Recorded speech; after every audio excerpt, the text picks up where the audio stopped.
So, before we even open the computer, there's one thing we need to worry about, and that's compatibility. We need to make sure that our power supply has enough wattage to supply our computer, and has connections to fit our motherboard, our case, and our graphics card. Alright, today I'm going to be showing you how to install a power supply into your PC.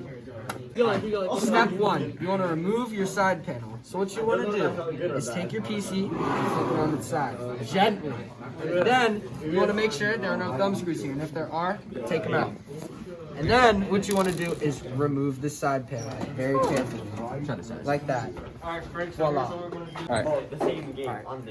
Step 2, you want to take the power supply and you want to gently insert it into the computer. It's not in the socket. Like so. Step 3, you want to make sure that the screw holes are lined up with the case, like right here, here, here, and here. Just do all of them. Then you want to proceed to put the screws in.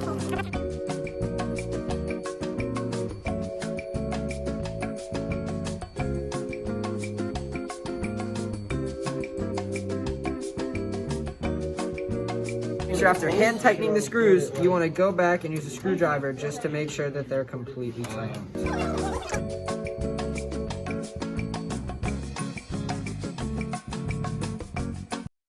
Next step, you want to take your power supply cables and plug them in to where they correspond on the motherboard.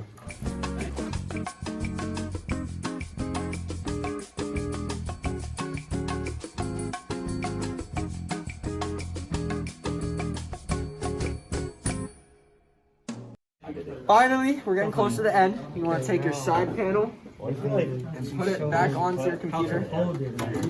If you had a thumb screw previously, make sure you put it back in there. And Like basically, what you want to record. the computer's ready to go. Is that it? Is that everything?